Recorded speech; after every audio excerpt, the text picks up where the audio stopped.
Okay, so our today's topic we start with the noise pollution, which is on the page 166 of your textbook. Now, how is noise pollution defined as? Undesirable and unwanted sound. Okay. Undesirable and unwanted sound. Sound is measured in units called decibel, and it is denoted by delta bravo dB, that is small d, and big bravo. Now you must have seen a lot of places where the signboards are given no honking zone. These no honking zones are designed from the point of view of reducing the noise pollution in that area. In fact, if you go to developed countries, honking is considered to be as insult to the other drivers. Not so much in India.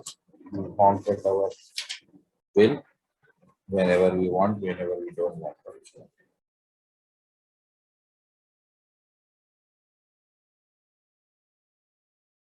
Uh, to be higher than 125 dB. Now, the various noise levels in decibels with respect to activities. 0 decibel is threshold of hearing. Okay. 10 decibel is rustling of the leaves on the plants or trees, what you hear when the leaves are rustling. That sort of feeble noise. 20 decibel is when children are playing in the park. Now that can be really 22, it can go to even 120 decibels if number of children are more and they are involved in an activity where uh, noise is high. 30 decibel is tinkling of the temple bell. 40 decibel is normally the sound in the library. So library, when we call it as pin drop silence, that's not actually, you can see people whispering over there or talking to others for a short duration of time, though the desired result would be 0 decibel or 10 decibel, not more than that, but it can go people walking in the library, walking out, uh, talking while they are issuing the books or returning. 50 decibels is considered to be a quiet office. Okay. 60 decibels is conversational speech at a 1 meter distance from one another. 70 is the average radio sound. 74 decibel is light traffic noise from the streets. 90 decibel is subway trains with a loud horn, and the uh, noise of the tracks when the wheels are on the tracks. 100 decibel is an orchestra, symphony orchestra. 110 decibel is a rock band where loud guitar, drums, electric acoustic guitars are played. 120 decibel is taking off of the aircraft. 146 decibels is threshold of pain, unsufferable. Okay. Out of this, you can see that uh, symphony orchestra, which is loud, is your choice. You can get away from there if it is disturbing you. But if it is playing next to your residential area and it is bothering you, you can complain about that. Rock band, obviously, aircraft takeoff. If you're close to the airport, you may hear this about 120 decibels. Anybody close to the airport? Living close to the airport? I don't think so. Generally, people avoid to have their houses next to the schools, public places, religious establishments, parks, airports, which are considered to be noisy at times, and threshold pain is 146 and above. Now, this noise pollution can have various consequences on human health. National Physical Laboratory study, that is NSL, shows that the noise generated by fireworkers is much higher than the prescribed level of 125 decibels. So up to 125 decibels, it is considered to be tolerable. Above that, it is considered to be hazardous. And that's the reason you may have seen that the timings are issued. That is, the quiet hours are after this timing limit is over or exhausted. So for burning firing crackers during the festival season, time is issued. After that, it is a criminal offense to do that. But in our country, it is taken very lightly. Rules are very strict, but not implemented to the level of prescribed. As per the Environment Protection Rule 1999, 125 decibel has been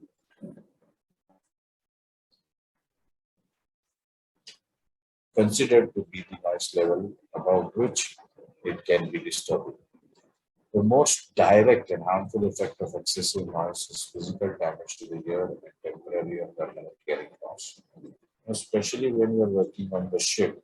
And if you are an engineer working in the machinery space where the ambient noise is above 125 decibel, it is recommended to use your ear protection. Otherwise, it can have a harmful effect, damage your ears physically or temporary, or you can even have a permanent hearing loss. You may see some of the engineers, old timers, they have suffered from permanent hearing loss in their early age uh, because they did not take precautions when they were young uh, on the ships. In Maharashtra, people living in close vicinity to Ganesh temple, Ganesh mandals, that play blaring music for 10 days of Ganesh festival and people exposed to 95 dBA sound level at work will suffer from permanent hearing damage. Now, this again is restricted by the government. The time for this is given at 10 p.m. and after that you are supposed to stop this loud blaring music noise. Uh, though the quiet hours in the law says that it is from 11 to 5, which is a short duration, not fulfilling the requirement of a one's 7 hours sleep. So our law itself has got a loophole there. Noise can also cause emotional or physical effects, such as irritability. Some people are very sensitive. They get disturbed by sounds from the neighbors. For example, where I'm living on a fifth floor and I have a neighbor who's staying right above me on the sixth floor. They do sometimes walk with heels in sandals and shoes in their house, and I can hear them walking. At night, when it is very quiet, I can hear them without sandals or heels also. Many times they shift their furnitures during the day and sometimes late night, where I have complained to them, but in spite of being educated and literate, they choose to behave as if they are illiterate. So shifting of furniture can have a threefold loud sound effect in the uh, flat below yours than what it is at the actual site. It can also cause anxiety levels to go up and stress related problems. Lack of concentration and focusing and mental fatigue can be one of the psychological effects which can be caused to mice. Um, I don't know how many of you are aware, but this noise pollution in the cities is increasing. And even in rural areas in the morning, they put loudspeakers and play religious songs, or even in the mosque 5 times a day. This is become a topic of concern for a lot of people living around the religious establishments. Lack of auditory warning signals increase rate of accidents. Now, people sometimes are uh, having hearing Headphones, in-ear headphones, and are walking on the street with noise cancelling device. Very dangerous suicidal mission. They can get into accidents and that could be fatal at times. Permitted noise levels and standard safe time limit when exposed to various noise levels is given on page 167. So there are various, many of them given which are not clearly scope of our syllabus, but we'll go through it one day. So the idea here to tell you about pollution is that noise pollution is taken very lightly as of now, but it should be considered as one of the major pollution as far as the ill effects, the physical ill effects and mental ill effects which causes the human. Okay. Some of you must be having dogs as pet, and during Diwali festival, you need to go away to a rural area where the noise pollution due to firecrackers is much less compared to the urban areas, so that your dogs can live in peace over there and not get anxious or irritated. I have been hearing this very often, though I don't have a pet dog at home. Uh, my son was born in October 2004, 29th October, and 5th November was Diwali festival. And the firecrackers, though in spite of having time limit, were being continued to be uh, burned. So I had to complain to the police. Nothing much happened. But next day in the newspaper, my name was there that I had complained and police took action and nothing was shown. It did not happen that way. Uh, Sensitivity to noise can be a problem uh, for people who are generally not busy. So best thing is to stay busy, focused into something so that you can cancel without device. Any questions with respect to this or without anything to discuss topics?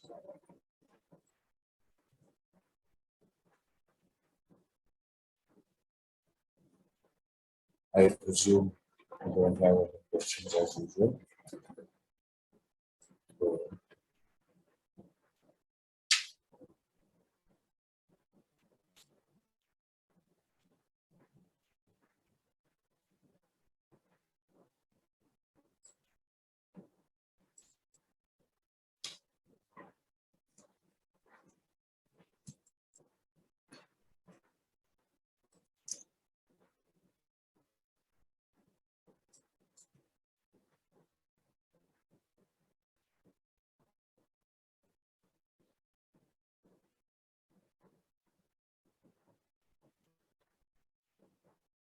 show you a short video of what causes noise pollution.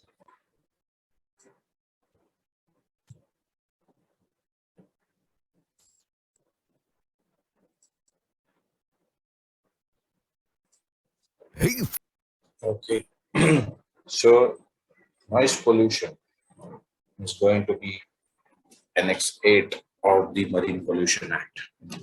Okay, MARPOL Annex 8. We have Annex 1, prevention of pollution from oil. We have Annex 2, prevention of pollution from noxious liquid substances like chemical. Prevention of pollution from harmful substances that in, carried in package form, that is radioactive materials. Then we have Annex 4, prevention of pollution from sewage. Annex 5, prevention of pollution from sewage. Annex 6, prevention of pollution, air pollution. 7 is going to be prevention of pollution from marine aquatic microorganisms and pathogens, that is ballast water management. And 8, which is still into research stage, is prevention of pollution from noise underwater.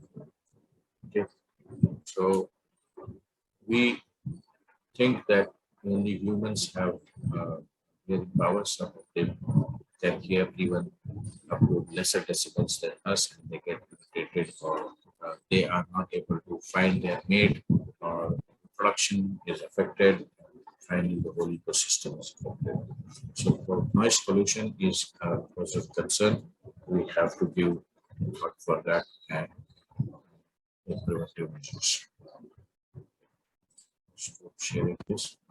Our next topic today, as regards to pollution, is the what it as thermal pollution. Share that with you.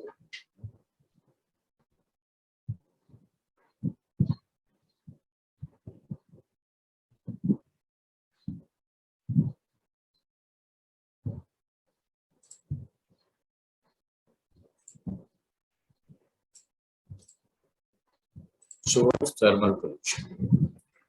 Thermal pollution is the increase in temperature of the water. And this increase in temperature, we are not talking about the global warming part of it. We are talking about the man-made increase in temperature of the water. For example, thermal pollution occurs when industry removes water from the source, uses the water to make steam or for cooling purposes, and then returns the heated water, which can be about 50 degrees Celsius higher than the normal temperature of that water. So many industries, they take water, even ships, they take the seawater for cooling our machineries, the main engine, the generators, the compressors, the freshwater generators on board. All this require cooling, and the best and cheapest source of cooling them is the water, which is pumped in by a help of a pump from the sea chest. The suction is taken, the water is circulated in a jacket around these machineries. When the water temperature goes up, it is then pumped out. A fresh source of water is taken in, and this type of cooling of the machinery takes place. Now, just imagine if this is taken from a pond or river, where the ecosystem is there, and there are certain animals, there are certain marine life which cannot sustain this temperature change of 50 degrees Celsius. So remember, tropical marine animals are generally unable to withstand a temperature increase from 2 to 3 degrees Celsius. If you have an aquarium at home, you must be knowing that you need to have a heater at home, because in the aquarium, so that you can regulate the temperature which is conducive for the uh, living organisms to survive. If you don't do that during cold months or during monsoons, when the temperature of the water goes down, you will find all your precious, good-looking fish no more. They are floating up dead, and you are wondering what happened to them. So I have seen many people. They had aquarium earlier. They said we can't maintain it. All the fish die every now and then. It's of no use.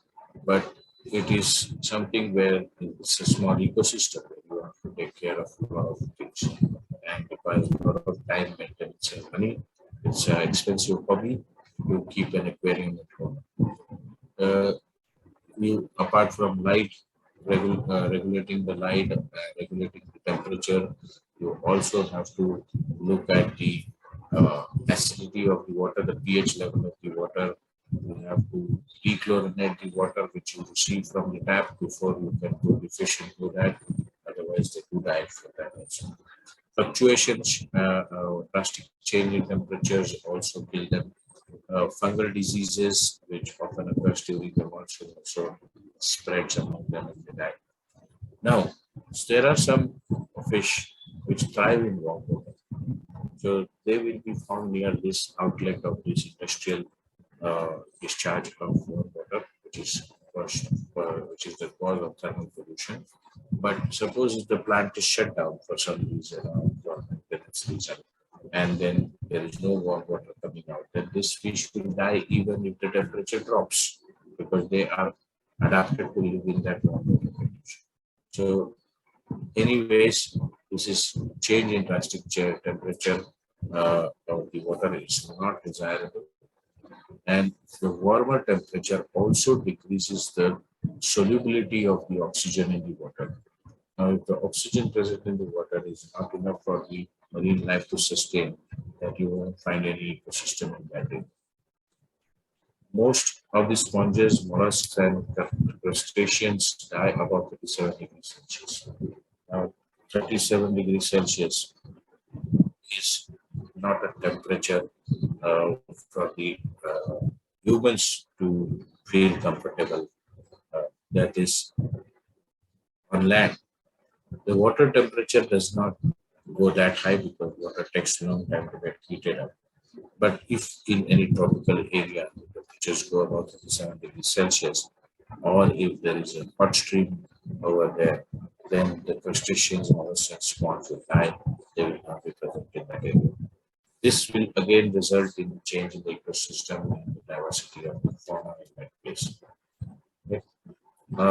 Thermal pollution can be controlled by passing heated water through a cooling pond. I don't know how many of you have observed, but when you're walking towards the scholastic building in our campus, on the right hand side next to the PVD, you will find there is a lifeboat, enclosed lifeboat over there, and there is some activity going on, construction activity going on near to those places where we had small ponds, which are cooling ponds for our air conditioning machinery. The air conditioning, the main building has a centralized air conditioning system. The annex building, which was made later, does not have that, but has split ACs. So the main building central AC is the cooled with this cooling water pond, and the recirculation of the water takes place. Now, if you have this cooling water pond, which takes up less land area, the cooling water tower, which takes up less land area than the cooling water pond to be of benefit. But both these systems, that is the cooling tower and the cooling water pond, they have a lot of evaporation and loss of water takes place. Because the exposed area is high and the water can get evaporated fast during a hot summer day. That's what is basically the thermal pollution, which is caused from various industries and machinery spaces which use this water for cooling. And then, so every activity, if you see, every activity, a small activity, is a reason for not living harmoniously with the ecosystem. And we do take it for granted as we feel that it is our right to progress and make difference in the world by disturbing the logical pattern of the. But we don't realize that it is going to boomerang on us over a period of time. So that's a short topic, thermal pollution. Any questions, anything you would like to say about?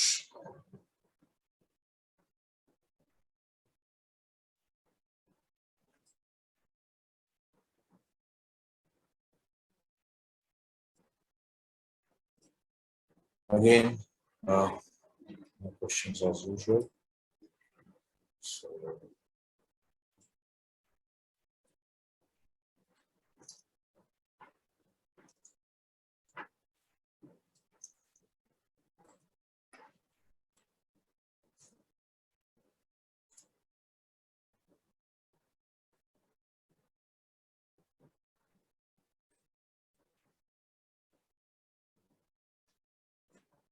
So, show you a video on that to more understand and appreciate how thermal pollution can be bad.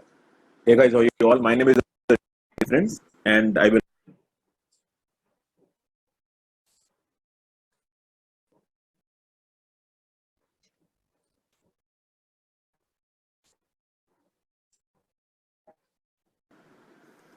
Hey guys, how are you all? My name is Arshad Dwivedi, friends, and I welcome you to this video. In this video, friends, I am going to talk to you about thermal pollution in aquatic bodies, in water bodies. See, friends, previously, if you're following my environment and ecology, playlist, I have made a playlist of this environment and ecology videos. There, I uploaded a lot of videos of environment and ecology. There, I have made a video on the types of water pollution. And in the types of water pollution, I have explained in brief about this thermal pollution. Now, here I am going to discuss this thermal pollution in detail. So, before starting this, Sorry guys, his diction is not very clear. He's talking too fast for video, and unfortunately, there are no subtitles available. Nobody could interpret. But since you have now gone through this for the past 15 minutes, you will be able to understand. This video, friends, this video is in English. If you want to watch the Hindi version of the video, the link is given in the description box below. You can follow me on YouTube. You can follow me on Instagram, friends. You can also message to me and talk to me on Instagram. Now, what is the definition of this thermal pollution? First of all, you have to look into this. Thermal pollution is when an industry or other human-made organization takes in water from a natural source and either cools it down or heats it up. Then they eject that water back into the natural source, which changes the oxygen levels and can have disastrous effects on local ecosystems and communities. This means, friends, that there is a human-made organization. It can be a steel industry, it can be an aluminum industry, it can be a thermal power plant. And what it does, that from the nearby water source, it takes in water, and mainly this industry takes in water for cooling purposes. As a cooling agent, it takes this water. But in many cases, this industry can also cool up the water. It can also heat up the water. It can also cool up the water. Now, suppose if the normal temperature of that water was 27 degrees Celsius, and this industry took in the water and sent out the water or exited the water at 45 degrees centigrade. So, if the water was taken in at 27 degrees centigrade and sent out at 45 degrees centigrade, there is a huge difference between the temperature. 45 degrees centigrade is quite a big temperature. The water is much more hot than it was previously. So, obviously, the organisms and other aquatic biodiversity which was thriving at this 27 degrees centigrade will be very much endangered at its 45 degrees centigrade, because that biodiversity is not at all acquainted to this temperature. Similarly, this water body can exit that water. Similarly, this industry can exit that water at 10 degrees centigrade. So if there is a case in which the water was taken it at 27 degrees centigrade and sent out at 10 degrees centigrade, now the water is much more cooler. So in both of the cases, if the water is exited at 45 degree or it is exited at 10 degree, there is a big difference there is a big deviation from the normal temperatures of that particular water, and this is basically thermal pollution. You are either increasing the temperature of that water body, or you are either decreasing the temperature of that water body. And when you are going to do this in ocean, lake or pond, it is going to very adversely affect the plant and animal life which is thriving inside that normal water body, friends. Got it? So this is basically thermal pollution, and thermal pollution many times becomes very dangerous, friends. So basically water in many manufacturing industries, industrial plants, in thermal power plant industries, it is used as a cooling agent, and because of being used as a cooling agent, it is sending out water with a very high temperature. And that high temperature water disturbs the whole ecosystem. Got it? Now, what are the exact effects of that warm water? I am going to tell you in some amount of time. The next reason was this thermal pollution is soil erosion. Now, how this soil erosion happens? See, friends, soil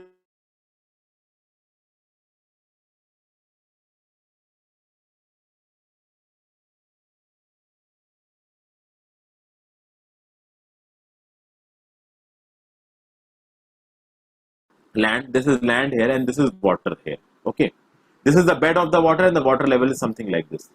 Now continuously eroded soil is coming into this water body and it is settling at the bottom. Now suppose if this much amount of soil has settled, so this much amount the water is going to come upwards. So the surface of the water is constantly moving upwards, and because of this soil erosion, and when the surface of this water body is constantly moving upwards, it is getting more and more exposed to sunlight. And when it is getting more and more exposed to sunlight, it is getting heated. And obviously, due to these heating conditions, the temperature of that particular water body will increase. So, soil erosion is also one reason. The next reason is deforestation. What is happening in deforestation, friends? Suppose this is a water body stream flowing, and there are many streams flowing like this. In many cases, you will see that at the bank of these streams, there are many trees. Okay, so this area is full of trees. There are many trees on the way of this stream also. In small streams, in between, there are many trees also. Now, these trees, the shade of these trees is providing shade to this water body. And due to that shade, these water bodies are not too much or not completely exposed to sunlight. But if excessive deforestation will be there, due to that excessive deforestation, more and more sunlight will fall on this water body. And when more and more sunlight will fall on this water body, the water will become more warm. It will be very warm. And it will increase the temperature of that water body. And when it will increase the temperature of that water body, obviously this thermal pollution will happen. So soil erosion and deforestation, these two are very prominent reason of this thermal pollution. The most prominent reason is those manufacturing industries, the steel industries, the thermal power plants, which were causing thermal pollution directly. But these two reasons, soil erosion and deforestation, they also have a considerable effect. Then next thing is the runoff from urban areas, or you can say urbanization is also a prominent reason. What is happening in urban areas? The urban areas have now converted themselves into heat islands. What is the concept of these heat islands? I have explained before. You can also Google for it. Now, in those heat islands, a lot of cemented factories are there, buildings are there, cemented pavements are there. Now, obviously, you will see that in many coastal areas or those cities through which a big river is flowing, the urban construction and the water body are nearby. Okay. Now, a lot of discharge into that river body or in the ocean is happening through that urban pavement, through that urban settlements. Now, those urban pavements are cemented. They are very, very hot and they make those water hot. And when that hot water makes its way to the water body, it increases the temperature of that particular water body. Got it, friends?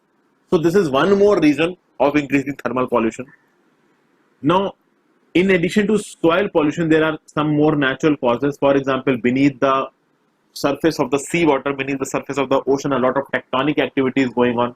Because that lot of tectonic activity, a lot of volcanoes are erupting underground water. Those volcanoes are throwing out a whole lot of lava. That lava is very hot and that lava increases the temperature of the water. One thing.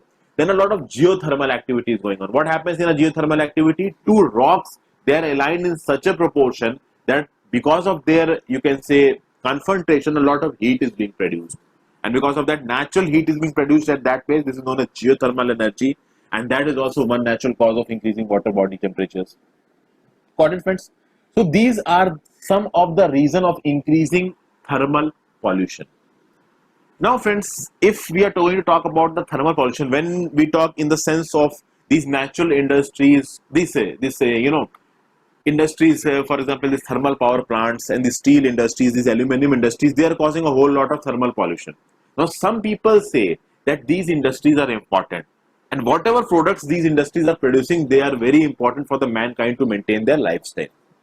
But there is one more group of environmentalists which is saying that the sort of things these industries are producing, for example, aluminum industry is producing aluminum, steel industry is producing steel, steel and aluminum are used in almost all of the things today. Similarly, thermal power plant is producing electricity. So many environmentalists are saying that the goods which are being produced by these useful industries, the cause of damage, the sort of damage these industries is causing, outweighs the sort of benefits these industries are giving. The point is that whatever benefits these industries are giving us, they are giving us electricity, they are giving us steel, they are giving us aluminum. No doubt that these things are useful in our daily life, but they are causing also a lot of damage. And point is that this damage is not affecting us right now, but some 20 to 30 or 50 years down the line, this damage is going to cost us very adversely and it is going to suffer the next coming generation. So it is very important to control this thing. Okay, so basically the damages of these industries outweighs the benefits of these industries. This is the point here. And this point is pretty dominant here. So that is why a very urgent need is there to take some steps to stop these things, to stop the adverse effect of these industries, and we have to do these things in a very sustainable manner. Got it? Now, effects of thermal pollution. Now, before talking about the effects of thermal pollution, and most of these effects are in terms of increased temperature of the water body. There is one more factor that when the water temperature is decreased, that is cold water pollution. What happens, friends? This happens in this case that if there is a big reservoir or there is a big dam. Now, you can see that these dams are quite big and they are quite deep. They are used for producing hydropower. They are used for providing drinking water and irrigation water to the nearby villages and areas. Okay, so this is the reasons of dam. But what is happening, friends, that the bottom layers of the water in this dam, they are very cool. And whenever, in most of the cases, whenever the water is released for agricultural purposes or for drinking purposes in the nearby rivers and streams, this is being exited from the bottom. And when they are being exited from the bottom, this water is very cold. And when this cold water makes its way to the stream and the ponds and to the rivers, it decreases the productivity of those water bodies.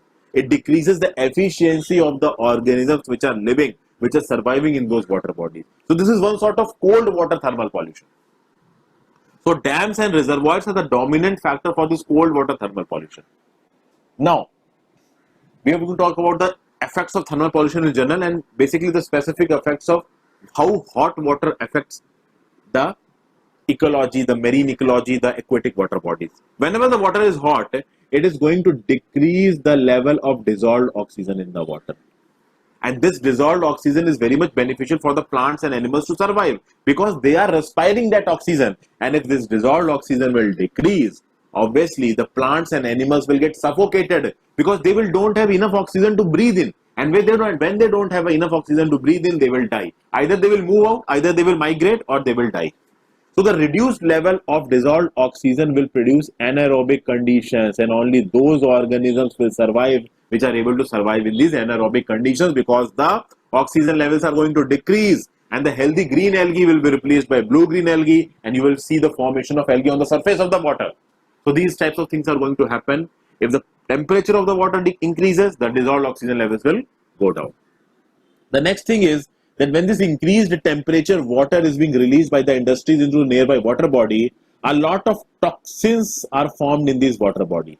These toxins contain high temperature, these toxin contains radiation, these toxin contains chemicals. They can cause a lot of diseases to the plants and animals living in the water body, and obviously those animals, that is those fishes, are being inhaled by the humans, so those diseases can also be transferred to the humans.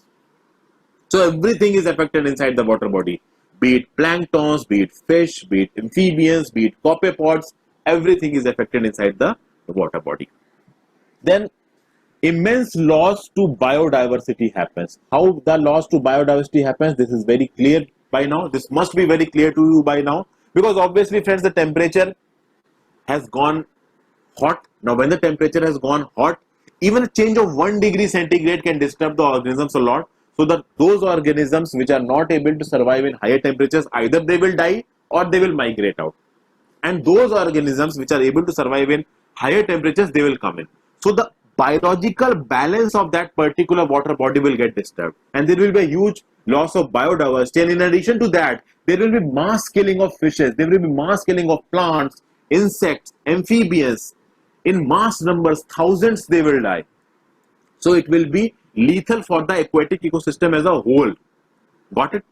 Also, the reproductive system of these organisms will be adversely affected. The fishes will not be able to lay their eggs. Even if they are able to lay their eggs, the egg quality will be affected. Got it, friends? The egg quality will be affected.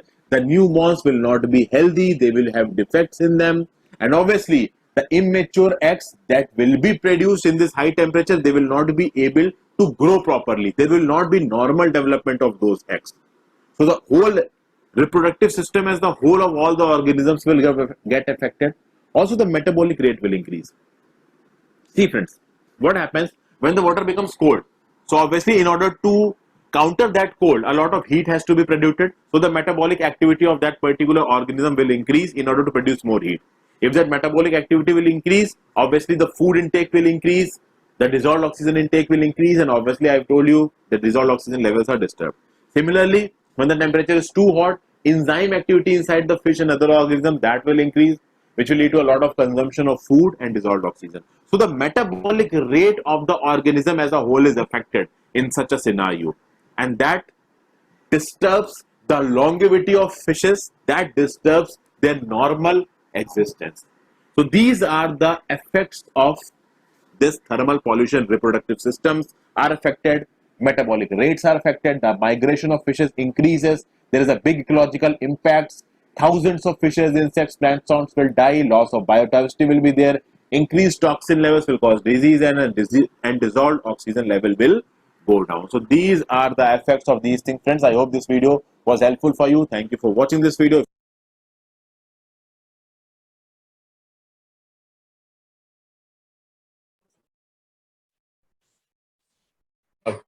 So the guy was really in a hurry to tell a lot of things, but was making a lot of sense. If you see, we could learn a lot of things from him. Like there is a well, it's not only increase in temperature, the decrease in temperature is also called thermal pollution. Though decrease in temperature has been not covered to large extent except from the dam water which is cooling down, the water which is used for irrigation purposes or for hydroelectricity. Most of them are with increase in temperature and how it also affects the biodiversity, the metabolic rates, and the to be to summarize, it affects the whole ecosystem.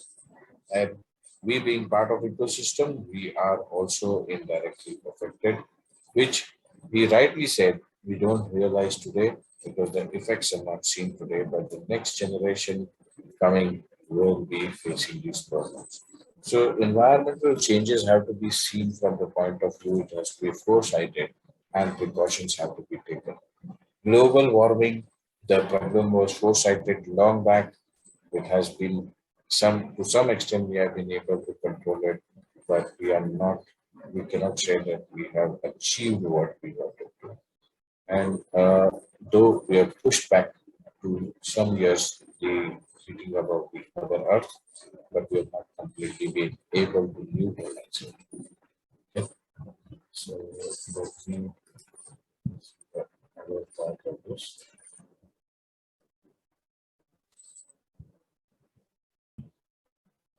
So we'll summarize this by 7 harmful effects of thermal pollution. 7 harmful effects of thermal pollution. Thermal pollution has emerged as a significant concern globally. It has a severe and long-lasting impact on the aquatic species and the overall balance of the ecosystem. The critical dangers of thermal pollution are discussed in this video. 1. A decrease in dissolved oxygen levels. Water is heated and becomes warm due to thermal pollution. The water body to which the polluted water is discharged from the industries becomes warm. This reduces the dissolved oxygen levels in it. This is because warm water holds lesser oxygen than cold water. Dissolved oxygen is critical to marine ecosystems. Reduced dissolved oxygen levels can cause the marine flora and fauna to suffocate, and this may result in anaerobic conditions. Warm water is the perfect breeding ground for algae. When algae start accumulating on the surface of a water body, it further reduces the dissolved oxygen level. 2. Increased toxins.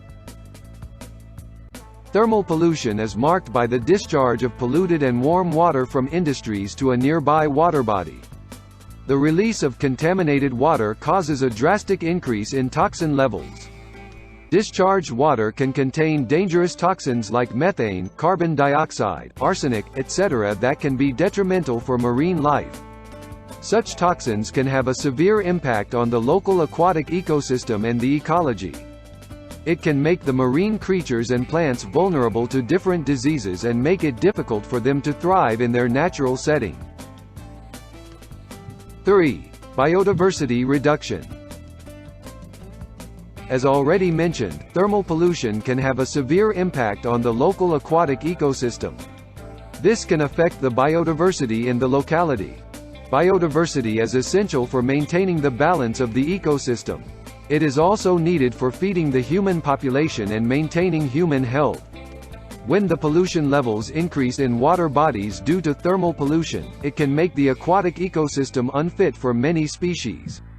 Such a situation can lead to loss of life and a diversity of species living in the water body.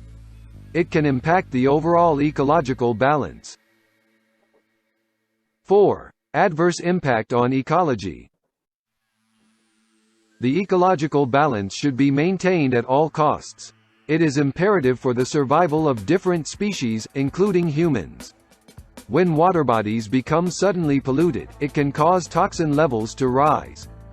A sharp rise in pollution levels can also reduce the dew levels, which can be dangerous for the aquatic flora and fauna. Higher water temperature is not ideal for marine life. It can reduce their activity levels.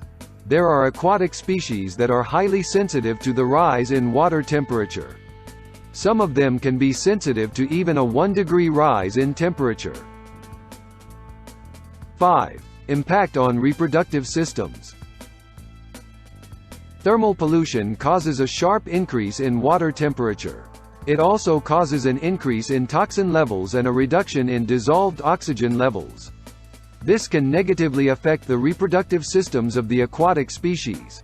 While they may still be able to mate for reproduction, the chances of defects in newborns will be drastically higher. Once the water temperature rises beyond a certain level, it can start affecting the reproductive systems of aquatic species. An excessive rise in water temperature can lead to the release of immature eggs. It can also affect the normal development of eggs. 6. Increases metabolic rate. Thermal pollution can affect the metabolic rate of aquatic species. It causes an increase in certain enzyme activities that force the species to consume more food. They would not have consumed more food if the water temperature was not increased. Thermal pollution disrupts the stability of the food chain and the overall ecological balance. More food consumption means an increase in metabolic rate. 7. Loss of species. Continued and sharp increases in thermal pollution can lead to loss of aquatic species. The rise in water temperature and toxin levels are not ideal for the local flora and fauna. Many species would find it difficult to survive in such conditions. This may even lead to their migration to a more suitable environment and the loss of marine species. It can also cause a degradation of local biodiversity that is not good for the regional ecological balance in the long run.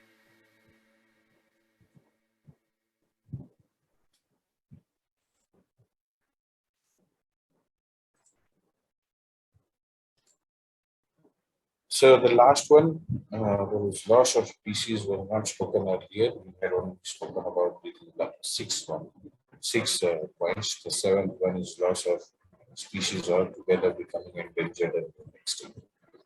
Okay. So if we do not have any questions or anything, we can just take a break before we start the next topic of activation, that is nuclear waste pollution.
Okay, guys, welcome back.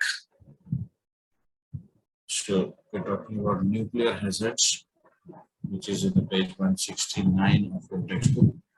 Now we know about nuclear materials, uranium being most popular one, which is used. There's plutonium and other materials. But we talk about small radiations, that is X-ray. When you are subjected to X-ray, there are radiations from the X-ray. That's the reason people who are not concerned with the X-ray activity should step out of this road, otherwise wear a protective clothing so that they do not get affected. Now, nuclear energy can be both beneficial as well as harmful, depending on which way we are going to use it. X-rays are beneficial to find out any important fractures or deformities in the bones. The treatment of cancer with chemotherapy, the radiations kill the cancer cells, and there are reasons for using radioactive isotopes for diagnosis purposes. Like, for example, a person suffering from heart disease can be asked to run on a treadmill, and when he reaches his threshold final limit, is injected with isotopes and then sent for CT scan, where they can figure out where the blockages are and can take remedial actions. Low-grade uranium ore, which contains only 0.2% uranium per gram, is obtained by surface or underground mining on the surface of the earth. It is crushed and then treated with a solvent to make it a concentrated one. So this low-grade one, which is available in nature, is harmful, but not to that extent. But the man-made one, which is then made concentrated by adding solvent, is very harmful. Uranium produces yellow cake-like material containing 70 to 90% uranium oxide. Naturally occurring uranium only contains about 0.7% of fissionable U-235. It's a grade of uranium which is often used as the most potent one for fuel or for destruction. To increase the amount of U-235 by enrichment from 0.7 to 3% is a difficult and expensive process, but nevertheless it is done when you see the benefits of it. Enriched material is made into powder, which is then compacted into pellets. So uranium-235, when it is enriched by an expensive and difficult process to make it as a fuel to the nuclear reactors, then it's finally powdered and compacted into pellets so that it is easy to carry and use it. These pellets are then kept in a sealed metal fuel rods, from a fuel rods, which are about 4 meters length, and it can be loaded into the reactors. Now, it can be carried also easily from one place to another. After about 3 years, these fuel rods have to be replaced because they do not have enough radioactive material to sustain the chain reaction for the reactors or thermal plant or for the machinery on the ships. There are nuclear ships, warships. Here, the ships which are not involved in war also, but very few in number. And these fuel rods must be replaced from time to time. So it's like a battery of a car which cannot be recharged, but only be replaced after a certain period of time. These rods are major source of radioactive waste. Now, after they have been used and been replaced by new ones, what about the old ones? These old ones, they can be, there's a theory and a process for recycling it, but that recycling activity is so expensive that it is not economically viable to do so. So what to do with this material, this radioactive waste material? Then the plants, these are thrown into water, disposed of in the dumping ground, which then pollutes the water and the whole ecosystem gets disturbed. And so nuclear hazards can be a single source for polluting the water and indirectly affecting the ecosystem. So you see every activity, noise pollution, nuclear pollution, water pollution, air pollution. The major contributors are humans. If humans are not there, I think this world will live peacefully and adapt itself easily the absence of the humans. But just imagine if the other species are not there, how easy is it going to be for humans to adapt that? Very so we consider intelligent, but actually we are acting as idiots. Now, solid waste management. Uh, in ancient cities in Europe, food scraps and other waste were simply thrown into the unpaved streets where they accumulated. Around 320 BC in Athens, the first known law forbidding this practice was established. A system of waste removal began to evolve in several eastern Mediterranean cities. Kachra, garbage collection, garbage disposal, garbage management. India was much more developed in this respect. In India, even the ancient civilization, we used to bury these in the ground. Yes, now we talk about soil pollution. It used to happen, but then the amount of garbage generated was less, and the half of it was being replaced by but beneficial for the soil to decompose by the microorganisms which used to thrive and increase the oxygen level to some extent. When the toxic garbage started coming in, apart from the food waste, you can see plastics coming in, tube lights, bulbs, batteries, all these are the major problems. Until recently, the disposal of municipal solid waste did not attract much public attention as it was merely dumped outside the town. Methods like incineration, burning of this garbage. For your information, ships do carry incinerators of coal. And landfills are all not possible now. Today, disposal of solid waste should be part of an integrated waste management plan. Let me tell you, most of you must be segregating the garbage at home into wet and dry. But on board, you will have to segregate almost 6 to 8 different categories. It is grouped as classified in several different ways and does not include industrial waste. Municipal solid waste does not include industrial waste, neither does it include demolition debris. Okay, Joe, when you are repairing your house, the demolition debris comes up. Building is demolished and a new one is constructed over there. All that debris is not coming into municipal waste. Sewage sludge does not come into it. Mining waste does not come into it, and agriculture waste also. Municipal solid waste contains only certain things like food waste, which are classified as wet garbage, paper, plastic, Tetra packs, which contains liquids, juices, milk, whatever, plastic cans, newspaper, glass bottles, cardboard boxes, aluminum foil, metal item, wood pieces, etc. are classified as dry garbage. For your information, out of this dry garbage, food waste is wet garbage. Anything comes from the kitchen is considered as wet garbage, and rest all is dry. Very simple for layman, but for a mariner, no. You have to segregate plastic separately. You have to segregate glass and bottle cans separately. You have to segregate oily rags separately. You have to segregate metal items separately. On board, you have 7 to 8 different types of segregations. Control measures for urban and industrial waste and urgent integrated waste management strategy should include 3 main components. One is source reduction of the source of the garbage, recycling of the source of the garbage which cannot be reduced, and disposal. Finally, disposal will include the incineration and vermicomposition, that is vermiculture, which is used. Show you a YouTube clip about how this disposable garbage became a pain in the place like UP. Scroll down for that, please.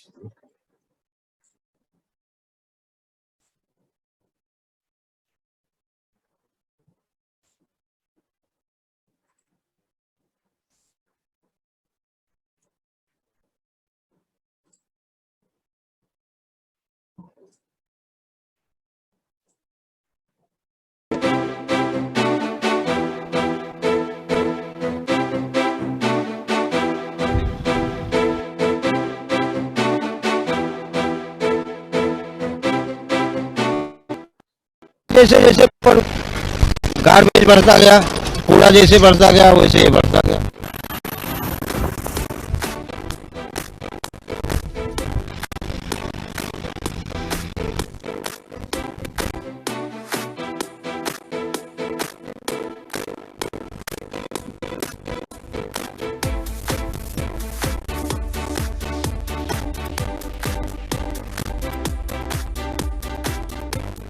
साफ सफाई, अब election आ रहे हैं तो अब सब आएंगे, साफ सफाई करवाएंगे, वोट डल जाएंगे, वोट खुल जाएंगे, उसके बाद जो भी हो जाएगा कोई आएगा ही नहीं यहाँ पर। इससे सारी प्रॉब्लम है, इंसान के शरीर में कोई एक चीज नहीं होती जिससे बीमार नहीं होते।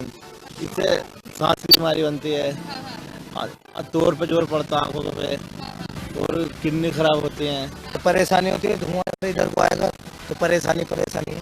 कहाँ जाए? जब रोजगार अपना ही है तो बच्चे कहाँ जाएंगे? काम तकड़ा नहीं, जो कहीं है अपार्टमेंट में फ्लैट ले लें हमारे एरिया में। पानी के बगैर यहाँ का पानी नहीं पिया, किसी से पूछ लो, ये खड़े पानी पिया था यहाँ का।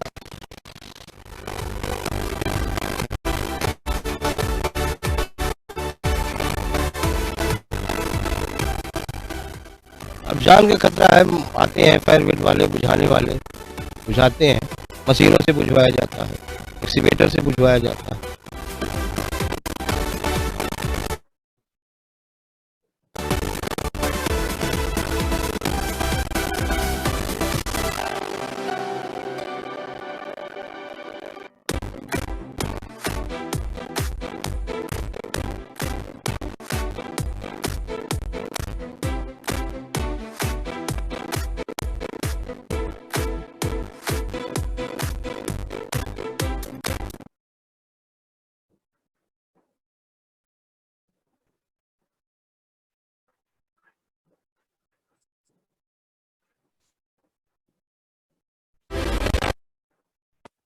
So this is about a sad story, sad state of affairs of garbage collection and disposal. And even if collection and disposal is done, which is the hard part, management is here, which is causing the problem, garbage management.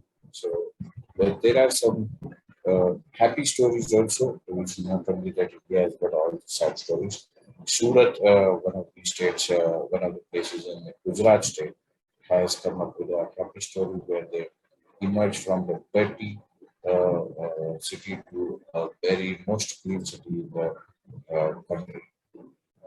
Share that video also with you.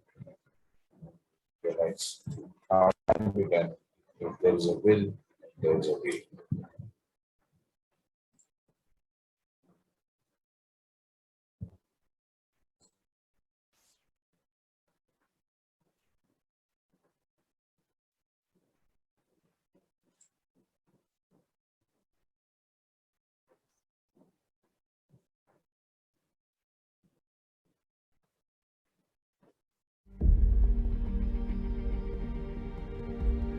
एक स्वप्न दृष्टा जिसने स्वच्छता के महत्व को समझते हुए एक स्वप्न देखा, स्वच्छ भारत का।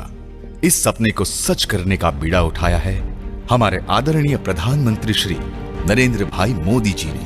महात्मा गांधी को सबसे प्रिय था सफाई, स्वच्छता। क्या हम तय करें कि 2019 जब महात्मा गांधी की 150वीं जयंती बनाएंगे, हमारा गांव, हमारा शहर, हमारा गली, हमारा मोहल्ला, हमारी स्कूल, हमारे मंदिर, हमारी अस्पताल, सभी क्षेत्र गंदगी का नामो निशान नहीं रहने देंगे। गुजरात राज्य की प्रथम महिला मुख्यमंत्री श्रीमती आनंदीबेन पटेल के प्रोत्साहन से सूरत महानगर पालिका ने स्वच्छ भारत के इस मिशन को प्राधान्य दिया है। सूरत, गुजरात की आर्थिक राजधानी।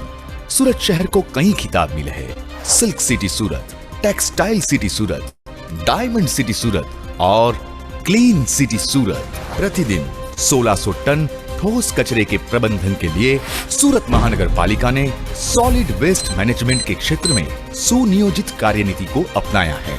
सफाई के इस कार्य को 4 चरणों में क्रमानुसार पूर्ण किया जाता है। Primary collection, secondary transportation, treatment, disposal. Primary collection प्रथम चरण में सूरत महानगर के 11 लाख से भी ज्यादा मकानों से ठोस कचरे को एकत्रित करने के लिए माइक्रो प्लानिंग किया गया। इसके अंतर्गत 700 रूट बनाए गए। हर रूट पर करीब 1500 से 2000 यूनिट की सफाई के लिए पीपीपी मॉडल पर काम करते हुए 7 एजेंसीज को नियुक्त किया गया। 300 से भी ज्यादा गाड़ियां घर घर जाकर प्रतिदिन करीब 900 टन घन कचरा एकत्रित करती है। खास गणवेश में हर गाड़ी के साथ सहायक के रूप में स्वच्छता मित्र होता है। 300 सफाई की गाड़ियों को कार्यरत करने के लिए सभी रूट के टाइम, प्लेस और मूवमेंट के अध्ययन के जरिए सफाई की हर गाड़ी की नियमितता को सुनिश्चित किया गया। व्हीकल ट्रैकिंग सिस्टम से सज्ज हर गाड़ी के स्थान और स्थिति की माहिती जीपीएस द्वारा कंट्रोल रूम को उपलब्ध होती है, जहां खास विकसित सॉफ्टवेयर के जरिए उसकी निगरानी और नियंत्रण होता है। गाड़ियों के विलंब या रुकावट की परिस्थिति में या पूर्ण रूट आवृत न होने पर रूट सुपरवाइजर एवं जोन के अधिकारियों को सूचित किया जाता है और तुरंत वैकल्पिक व्यवस्था का प्रबंध किया जाता है। स्वच्छ भारत के इस मिशन में नागरिकों का साथ सहकार मिले और सफाई की प्रति जागरूकता बढ़े, इस हेतु आईईसी प्रवृत्ति की जाती है। Container lifting. सूरत महानगर पालिका के 5000 सफाई कर्मचारियों द्वारा रोड साइड स्वीपिंग होती है। साफ किए गए कचरे को कंटेनर्स में जमा किया जाता है। शहर के 1100 ठिकानों पर रखे गए कंटेनर्स में से प्रतिदिन 70 गाड़ियों द्वारा 600 कंटेनर से 500 टन घन कचरा उठाया जाता है। स्क्रैपिंग एवं ब्रशिंग। व्यवसायिक और भारी भीड़ वाले विस्तारों में जहां दिन के वक्त सफाई करना नामुमकिन हो, ऐसे 200 से भी ज्यादा विस्तारों में रात को 10 से 2 बजे तक 2000 से भी ज्यादा सफाई कर्मचारी काम करते हैं। दिन भर अति व्यस्त रहने वाले फ्लाईओवर्स, ब्रिज और मार्केट विस्तार की सफाई पर विशेष ध्यान दिया जाता है। इसके अलावा दोपहर के वक्त में ग्रुप सफाई भी होती है। सूक्ष्म सफाई के लिए मैकेनिकल रोड स्वीपर्स का उपयोग किया जाता है। सोसाइटी अनुदान स्कीम। सफाई की मुहिम को प्रोत्साहित करने हेतु बड़ी सोसाइटी द्वारा नियमित सफाई कराए जाने पर उन्हें सूरत महानगर पालिका की ओर से आर्थिक सहाय के साथ निगरानी हेतु सैनिटरी इंस्पेक्टर नियुक्त किया जाता है। Hotel waste management. 300 से भी ज्यादा होटलों के बने एसोसिएशन द्वारा रात को 11 बजे के बाद होटलों से निकले कूड़े कचरे को एकत्रित करके गार्बेज कलेक्शन सेंटर पर लाया जाता है। Road side dustbin. व्यावसायिक इमारतों के आसपास 2 तरह के कूड़ेदान रखे गए हैं। एक म्युनिसिपल कॉरपोरेशन द्वारा रखे हुए कूड़ेदान, जिसका खर्च संबंधित इमारतों के इस्तेमाल करने वालों द्वारा दिया जाता है, और दूसरा निजी संस्था द्वारा रखे हुए कूड़ेदान, जिस पर खर्च करने वाली संस्था को विज्ञापन देने की अनुमति दी जाती है। Secondary transportation. एकत्रित किए हुए कचरे को ट्रांसफर स्टेशन पर लाया जाता है। इस प्रकार के computerised close body transfer station सबसे पहले सूरत महानगर पालिका द्वारा बनाए गए। पीपीपी मॉडल पर कार्यरत इस प्रणाली में घन कचरे लाने वाले को कचरे के वजन के मुताबिक आर्थिक भुगतान किया जाता है। इस कार्य में पारदर्शिता लाने हेतु हर वाहन का वजन, फोटो एवं समय कंट्रोल सेंटर में बैठे नियंत्रक के बायोमेट्रिक फिंगरप्रिंट के साथ खास बनाए हुए सॉफ्टवेयर के जरिए दर्ज किए जाते हैं। रैंप से होते हुए पहले मंजिले पर जाकर हॉपर पर कचरे को खाली किया जाता है। हॉपर के नीचे कॉम्पैक्टर होता है, जिससे कंटेनर जोड़ा जाता है। यह जुड़ाव संपूर्ण सुरक्षित होता है। इसके बाद क्लोज बॉडी कंटेनर्स को डिस्पोजल साइट पर ले जाया जाता है। साल 2003 से बायोमेडिकल वेस्ट के निकाल का भी प्रबंध हो रहा है। प्लास्टिक और ई वेस्ट मैनेजमेंट प्लान की प्रस्तावना पर काम शुरू हो चुका है। वेस्ट टू एनर्जी, कचरे से ऊर्जा प्राप्त करने का प्रस्तावित प्रकल्प जल्द ही कार्यवंत होगा। स्वच्छ भारत के मिशन का अनुमोदन करते हुए सूरत महानगर पालिका ने सूरत को खूबसूरत बनाया है। स्वच्छता की नई मिसाल कायम करके देश का गौरव बढ़ाया है। स्वच्छता में सदा अग्रसर सूरत महानगर पालिका।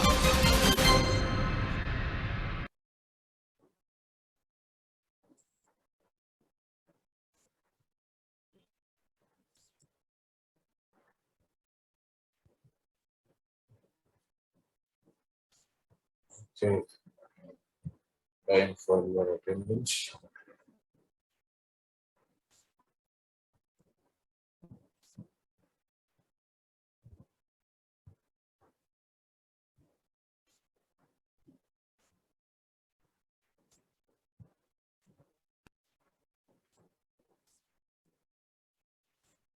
9.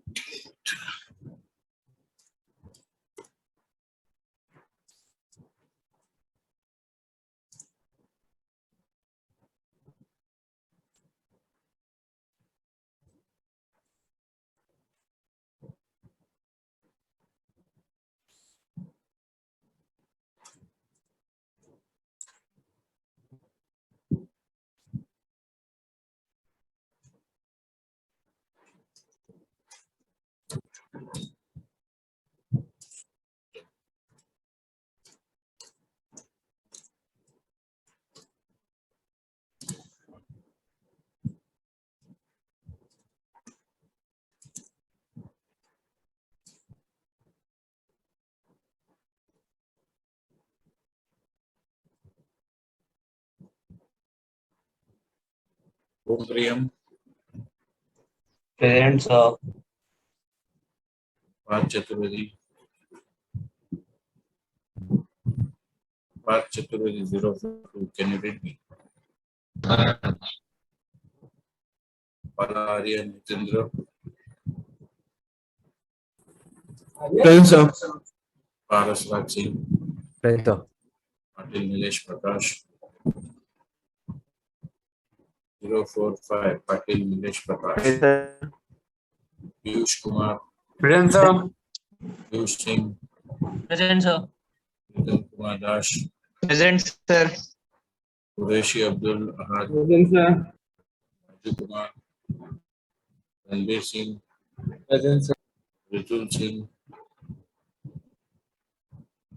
Ritul Singh.